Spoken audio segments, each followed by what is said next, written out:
आज हमारा टॉपिक है कोपिक्टर। कोपिक्टर क्या है? कोपिक्टर जैसे आप लोगों को मालूम है कि एंजाइम्स एक खास सबस्ट्रेट पे एक्ट करते हैं। ये एक एंजाइम्स है, इस पे एक खास सबस्ट्रेट, ये सबस्ट्रेट है, तो इसको कहा जाता है enzymes substrate complex. Enzyme substrate complex मिसाल के तौर पर ये एक एंजाइम है जिसको कहा जाता है अमाइलेज, और सबस्ट्रेट है अमाइलोज।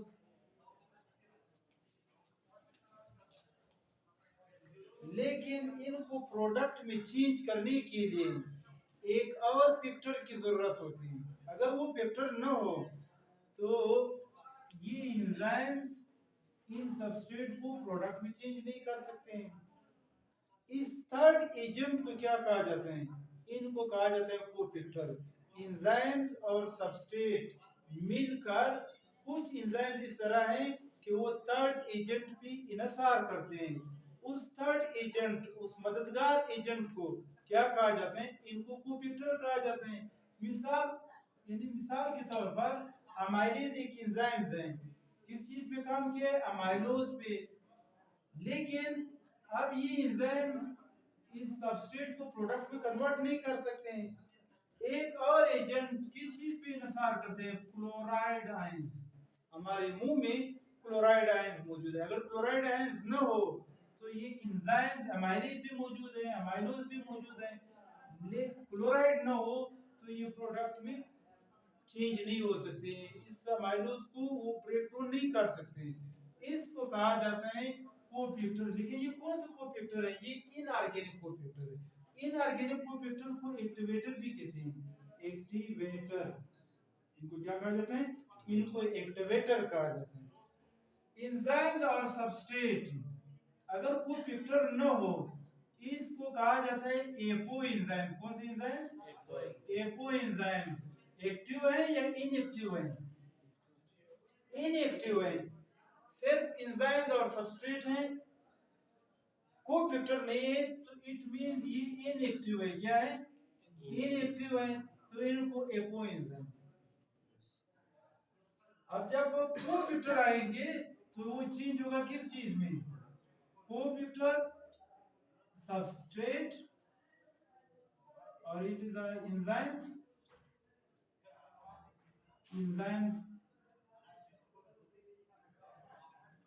ये एंजाइम्स हैं और कोपिक्टर भी है।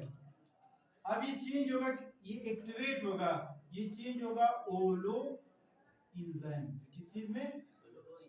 ओलो एंजाइम। तो कोपिक्टर एक एडिशनल कंपोनेंट है एंजाइम्स को एक्टिव करने के लिए। कुछ एंजाइम इस तरह होते हैं कि वो इन पे इंसार करते हैं, और कुछ कोपिक्टर क्या है? वो ऑर्गेनिक है, ऑर्गेनिक कोपिक्टर है। उनकी दो एक प्रोस्थेटिक है और एक कोएंजाइम है। Prosthetic means those cofactor, those organic cofactor pector which is chemically means covalently, chemically bonded to the active site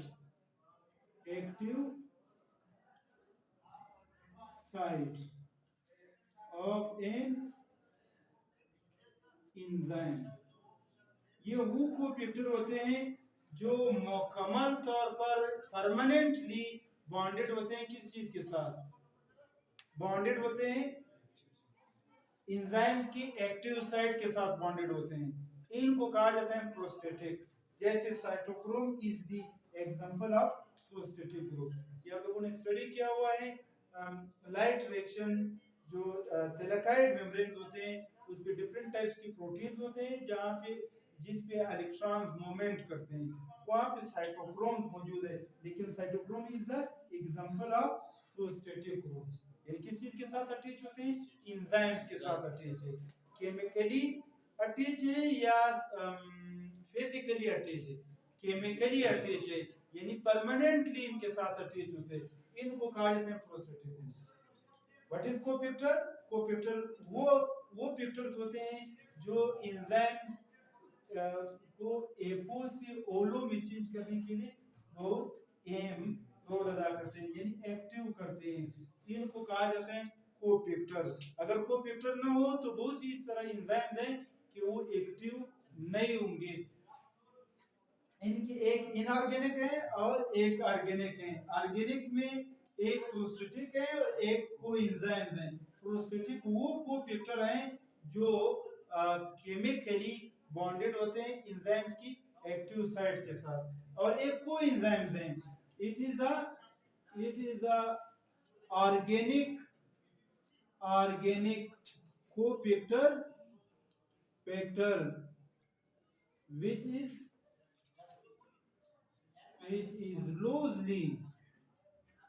loosely bonded to the active site of an enzyme। सही, ये कोई एंजाइम्स वो है जो एंजाइम्स की active site के साथ loosely bonded है, यानी इन टाइम वो क्या हो सकते हैं? डिटेच हो सकते हैं। इनकी एग्जांपल NADH है। क्या है? NADH। ये एंजाइम्स के साथ लूजली बॉन्डेड होते हैं। अगर वो न मिले तो वो क्या हो सकते हैं? यानी एंजाइम्स डीएक्टिव, इनको कहा जाता है कोएंजाइम। कोपेक्टर की दो टाइप्स होते हैं, इनऑर्गेनिक और ऑर्गेनिक। इनऑर्गेनिक को एक्टिवेटर जैसे क्लोराइड आयंस हैं, सही, इनमें क्लोराइड आयंस, हाइड्राइड आयंस, यानी जो इनऑर्गेनिक होते हैं, इनको कहा जाता है एक्टिवेटर। और एक ऑर्गेनिक है, ऑर्गेनिक वो कोपेक्टर जो ऑर्गेनिक है, अगर केमिकली एक्टिव साइट के साथ बॉन्डेड है तो इनको कहा जाता है प्रोस्टेटिक, लूजली बॉन्डेड होते हैं इनको कोएंजाइम। एक और पॉइंट,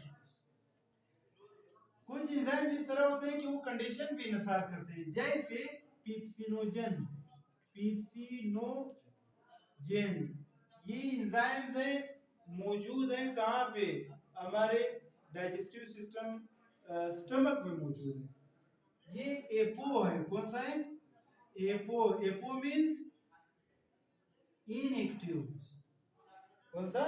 इनएक्टिव है। मिसाल के तौर पर पिप्सिनोजन है और प्लस प्रोटीन है। क्या पिप्सिनोजन प्रोटीन को डाइजेस्ट कर सकते हैं? सही, पिप्सिनोजन का काम ये है कि प्रोटीन को हजम करना, लेकिन प्रोटीन एक सबस्ट्रेट है और पिप्सिनोजन क्या है? वो एंजाइम्स हैं। सबस्ट्रेट भी मौजूद है, पिप्सिनोजन भी मौजूद है, लेकिन वो एक्ट नहीं करते हैं।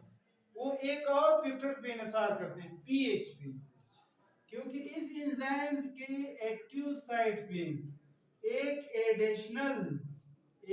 एडिशनल पॉलीपेप्टाइड मौजूद है। क्या मौजूद है? Additional polypeptide. पॉलीपेप्टाइड मींस इन प्रोटीन मौजूद है। क्या मौजूद है? प्रोटीन मौजूद है। जो ही आप इसको एसिडिक मीडियम में रखिए, किस चीज पे रखिए? एसिडिक मीडियम, यानी कम पीएच पे, तो ये खुद ब खुद ये एडिशनल पॉलीपेप्टाइड उनसे डिटैच हो जाते हैं, अलग हो जाते हैं। अगर आप इस एंजाइम्स को किस मीडियम में रखें, जैसे मीडियम में कौन सा मीडियम है? एसिडिक मीडियम है। अगर आप इनको बेसिक मीडियम में प्रोटीन और पिप्सिनोजन रखें, क्या अगर बेसिक मीडियम में आप प्रोटीन और ये पिप्सिनोजन रखें तो वो प्रोटीन डाइजेस्ट नहीं कर सकते हैं, क्योंकि उनके साथ क्या मौजूद है? एंजाइम्स के साथ एडिशनल पॉलीपेप्टाइड मौजूद है। जब आप उनको एसिडिक मीडियम में रखें तो इनसे ये एडिशनल पॉलीपेप्टाइड अलग हो जाते हैं। अलग होकर इसमें सबस्ट्रेट फिट होंगे। क्या फिट होंगे? सबस्ट्रेट। ये एंजाइम्स हैं और ये सबस्ट्रेट है। पहले वो इसमें फिट नहीं हो रहा था क्योंकि उसकी एक्टिव साइट किसने ऑक्यूपाई किया है? एक एडिशनल पॉलीपेप्टाइड ने ऑक्यूपाई किया हुआ है। अब जब आपने उनको एसिडिक मीडियम में रखा तो एडिशनल पॉलीपेप्टाइड इनसे डिटैच हुआ है, अलग हुआ है। अब इसको कहा जाता है कौन से एंजाइम्स? इनको कहा जाता है ओलो एंजाइम। कौन से एंजाइम? यानी इसलिए इन्वायरमेंट में नसार के कोई कोफैक्टर नहीं है। कोफैक्टर बस सिर्फ इनका मीडियम ये है कि आपने उनको एसिडिक मीडियम में रखा। इसको कहा जाता है पिप्सिन। इनको क्या कहा जाता है? जब इनके साथ एडिशनल पॉलीपेप्टाइड हो इसको क्या कहा जाता है? इनको कहा जाता है पिप्सिनोजन। इनको क्या कहा जाता है? पिप्सिनोजन। जब ये एडिशनल पॉलीपेप्टाइड उनसे अलग होकर फिर उसको क्या कहा जाता है? इनको कहा जाता है पिप्सिन। क्या कहा जाता है? पिप्सिन। पिप्सिन एक्टिव फॉर्म है या इनएक्टिव है? It is the active form. कौन सा फॉर्म? ये एक्टिव फॉर्म है। और पिप्सिनोजन कौन सा फॉर्म है? पिप्सिनोजन ये इनएक्टिव फॉर्म है। कौन सा फॉर्म है? इनएक्टिव है क्योंकि इनके साथ एक एडिशनल पॉलीपेप्टाइड मौजूद है। ये सबस्ट्रेट उस पे एक्ट, ये खास सबस्ट्रेट पे एक्ट नहीं कर सकते हैं, तो ये इन एक्टिव फॉर्म है। एपो एंजाइम्स हैं। जब आप उनको एसिडिक मीडियम में रखें जो इनके साथ इनहिबिटर है, इसको क्या कहा जाता है? इनको इनहिबिटर। ये इनहिबिटर उनसे अलग हो जाते हैं। अलग होकर इनकी एक्टिव साइट एक्सपोज हो जाते हैं, सबस्ट्रेट आकर इसमें फिट होंगे। इनको कहा जाता है पिप्सिन फिर यानी सम एंजाइम। मैंने कहा कि टोटल एंजाइम नहीं, कुछ एंजाइम इस तरह है कि वो थर्ड एजेंट भी इंसार करते हैं। अगर थर्ड एजेंट न हो तो एंजाइम इनएक्टिव। इसे इसको कहा जाता है कोफैक्टर।